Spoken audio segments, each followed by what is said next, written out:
What's up guys, my name's Brandon and Apple just released the first developer beta for the brand new macOS 14 Sonoma. And in this video, we're going to discuss all of the new features and changes included in the update. And if you're wondering what's new in iOS 17 and watchOS 10, I also made videos on both of those software versions as well. Those are linked up in the cards and down in the description below. Alright, so let's get into macOS Sonoma. So first off, you need to know that this update drops support for 3 Macs that were supported on Ventura. So the 2017 MacBook Pro, the 2017 iMac, and the 2017 12-inch MacBook are no longer supported. So that leaves us with the devices that you see on screen now. These are the ones that are compatible with macOS Sonoma. Okay, so now let's move on to the new features in macOS Sonoma. And the first thing you will notice after installing this update is the new lock screen. So if I go ahead and lock my MacBook here, take a look at the new lock screen / login screen, whatever you call it. So this is a moving background, which is brand new in Sonoma, and I will talk about that in a moment. But take a look up top. We have a more transparent, kind of translucent time and date up top. So, very hard to see on a light colored background, but I still think it looks cool. And then we have our profile picture all the way down here at the bottom, along with where we input our passcode. Now, what's really cool here is that when I unlock my device, take a look at this.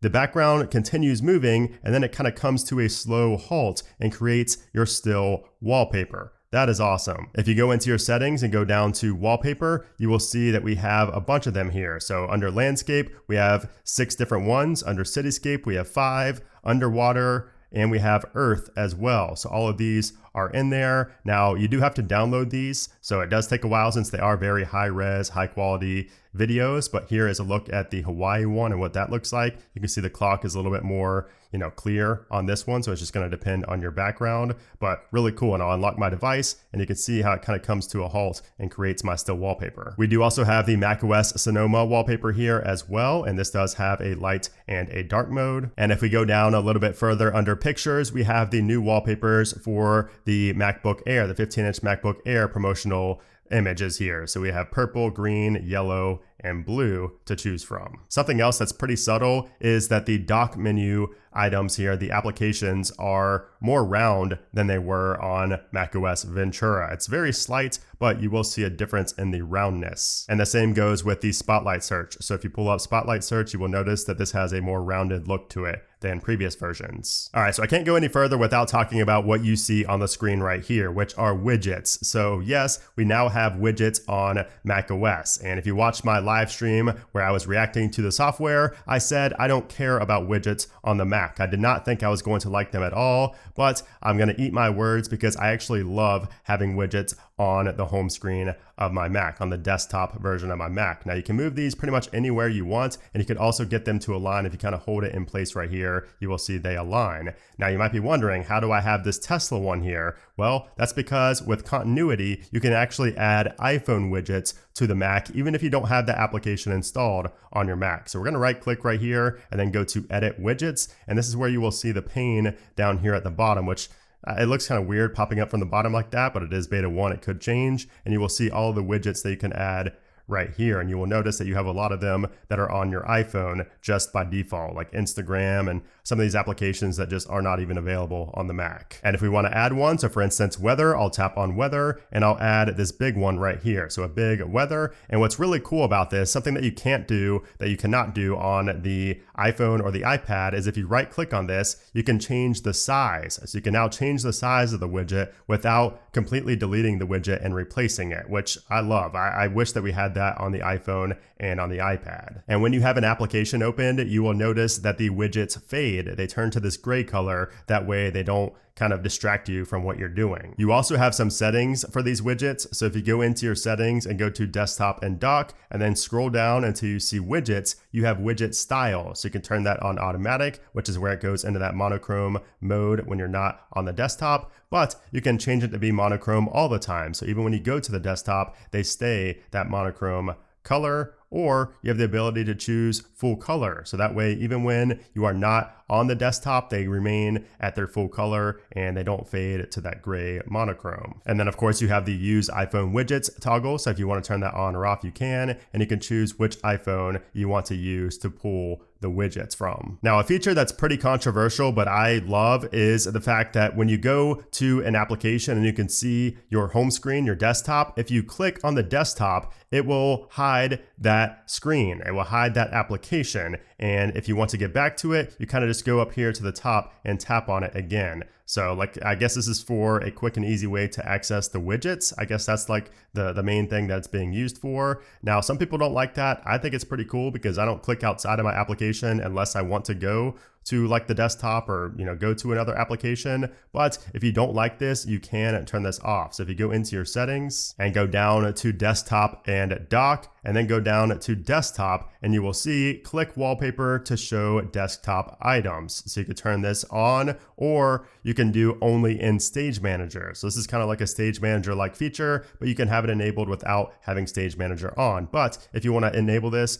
only to be used in Stage Manager, you can do that. So now if I turn that on and I go into an application, if I click on the home screen or the desktop, you can see that nothing happens unless I go into that mode of Stage Manager. So if I turn Stage Manager on and then I tap over here or click over here, you can see it goes back to the desktop. Now we also have a new typing indicator system-wide. So the typing indicator will change colors based on the application you're in. And we also have a new caps lock indicator. So if I go to Spotlight Search, for example, and turn on caps lock, you can see that we have this new blue indicator that stays there no matter what until you turn off caps lock. Something else that's included in macOS Sonoma is predictive text. So this gets better the more you use the software, but I've noticed that it's not quite as effective as in iOS 17 and iPadOS 17. So if I start typing, this is a test, and you can see that we're not really getting any type of predictive text, whereas on iOS, we would get that pretty much after like the second or third word. But we do have predictive text now in macOS Sonoma. It's just going to take some time to learn how you type. We also finally get dictation, where you can text and type simultaneously on the Mac. So we had this on iOS 16 is actually when it was introduced, but now on macOS Sonoma,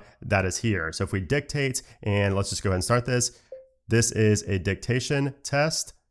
And now I'm going to type. So we'll just type, by the way, this is, and then we'll continue talking. And you can see that it works when you go to type after you stop talking, and then you can start talking again and it will dictate. And speaking of using your voice, if you go into your settings and then go down to Siri and Spotlight, you will see that right here for Listen For, we now have the same setting that we have in iOS, where you can just say Siri instead of Hey S. Okay, so now let's talk about some new FaceTime features, because some of these features are pretty awesome. So once you're on a FaceTime call, a Zoom call, a Google Meet, anywhere where you can actually, do a live call or share your screen, you will have these options. So it's not just for FaceTime. But anyways, once you go here, you will see the icon up in the top right. When you press on that, you have the option down here for portrait and studio light, which those are not new, but you will see this new arrow here where you can control how much you have for portrait, and also with studio light. You can change kind of the effects of it and how,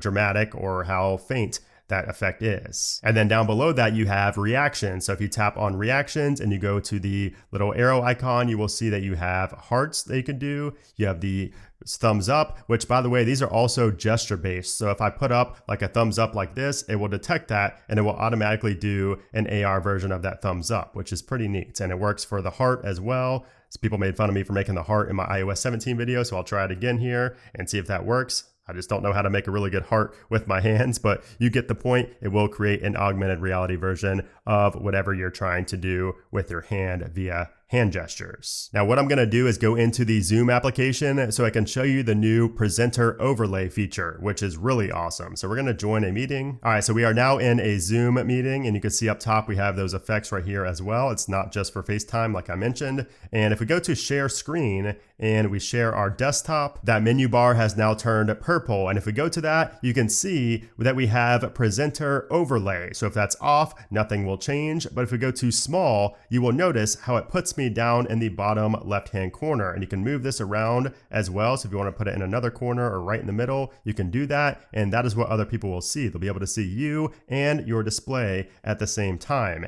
And you could also do large, which is really cool because it makes kind of like a green screen of yourself, and you can see the desktop right here. You can kind of point to things on the desktop. This is kind of like a, TikTok type video where you can point to things on your desktop, and that can be really cool and very useful for a presentation. And what makes this really cool is that if you stop sharing your screen, so we're going to stop sharing right here, and if we want to add a screen to screen share on like a presentation, for example, we can go into something and hover over the green right here. So if you hover over the green icon on one of your applications, you can add that to the call. We also have some changes in the Safari application. So first off, you will notice that the bookmarks have icons now. So the favicon is next to our websites in our bookmarks, and if you don't want that, you can right click and disable show icons, and it goes back to the old way. Now, one of the biggest new features in macOS Sonoma related to Safari is the ability to add web apps to the dock. So if I go to File on a website, you will see we have a new option here for Add to Dock. And when you go to that, you can name it whatever you would like. And you could also change the icon if you would like to, but it does put in the favicon by default. And when you tap on Add, you will see it adds it down here to your dock as if it were an application. And when you click on that, it will open up in its own private window. You can see I have another one here for my free newsletter, The Apple Den,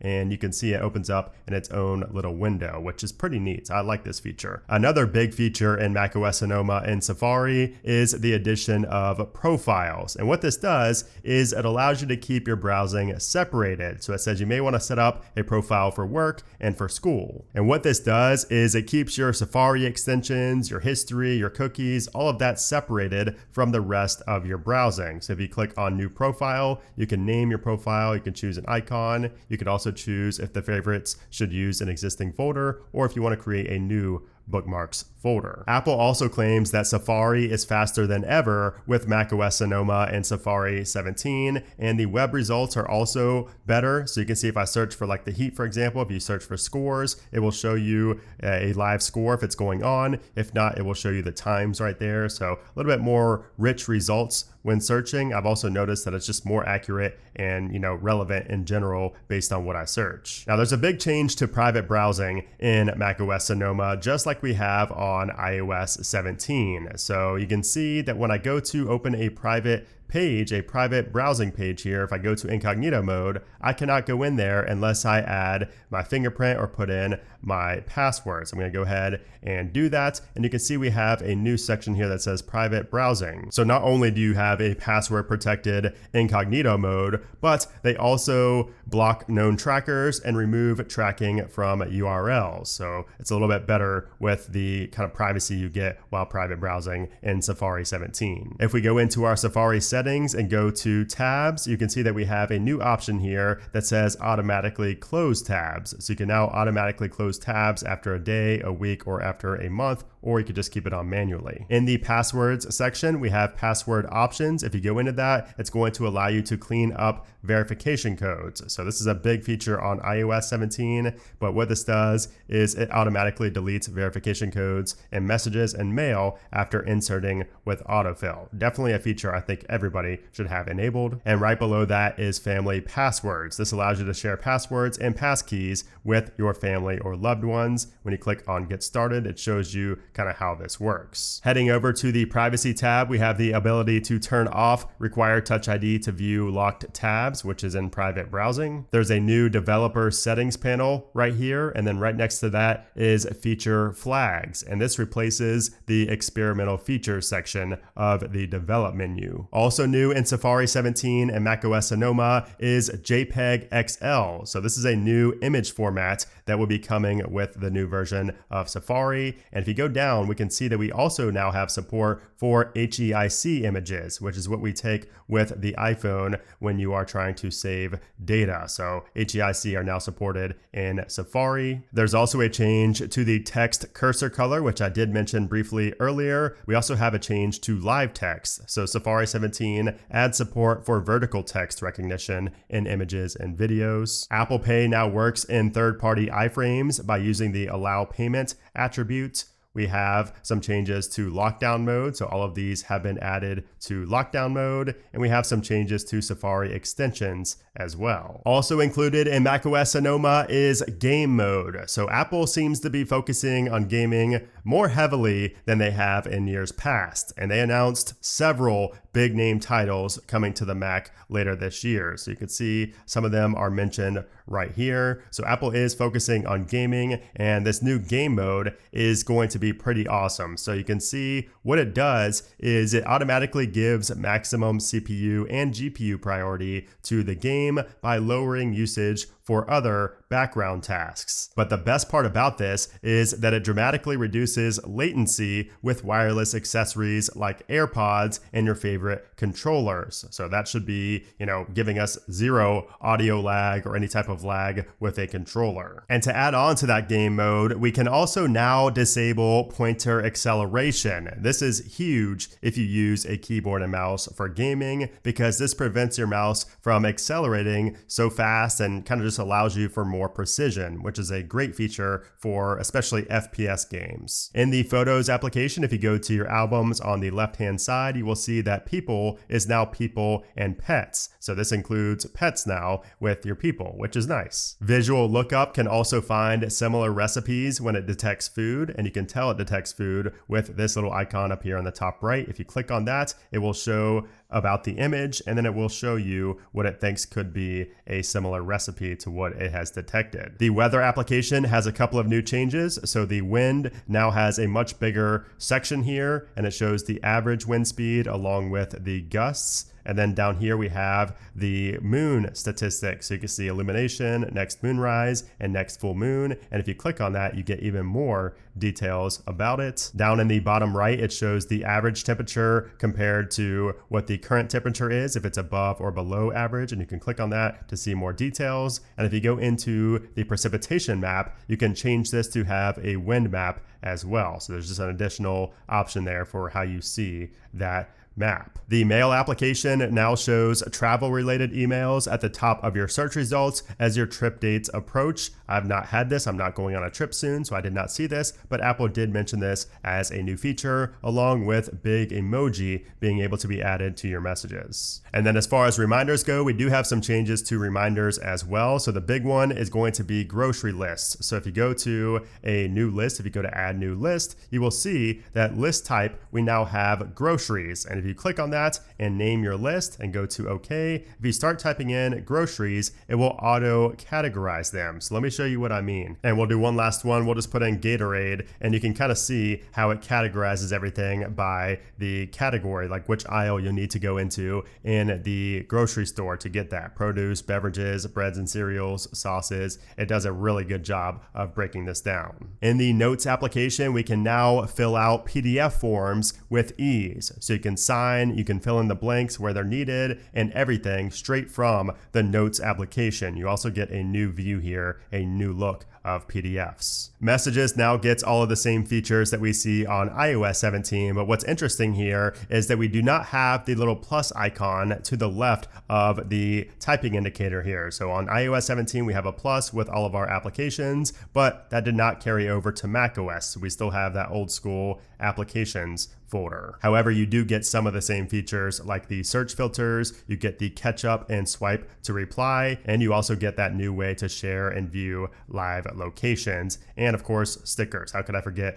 the big feature of stickers? I'm being sarcastic, by the way. You can create your own stickers and add them as reactions in a iMessage thread or throughout macOS, and just like on iOS. You can now share AirTags or Find My accessories with up to 5 people. In the Home application, you now have activity history, so you can now see who unlocked the door, who turned the thermostat down. You can track all of that with the activity history. If we head into our settings and go to privacy and security and scroll down, you will see we have sensitive content warning, and what this does is it detects nude photos and videos before they are viewed on your Mac, just like we see in iOS. And then we also have the ability to have communication safety under screen time. So if you go to the screen time settings, underneath communication limits, we have communication safety. And from here, you can also check for sensitive photos. And then also in accessibility, we do have the personal voice and live speech features, which will use machine learning and AI to basically create a voice, an AI clone voice of your own voice. You just have to talk for 15 minutes and answer all the prompts, and then you can use that with live speech to say things. So that is macOS 14 Sonoma, a pretty minor update, but that seems to be the usual with Apple these days. But this is easily my favorite feature, these moving wallpapers on the lock screen, and then when you unlock it, it kind of just slows and stops, and that makes your new wallpaper. I think that is just awesome. I will definitely be doing that, and I hope we can download other videos and do that on here as well in the future. But anyways, if you guys enjoyed this video, I would appreciate if you gave it a thumbs up. Also, let me know in a comment down below what your favorite feature in macOS Sonoma is. And if you want to see more videos on macOS Sonoma, like later versions, along with updates on iOS 17 and watchOS 10, hit that subscribe button down below. But anyways, guys, thanks again for watching, and I'll see you soon.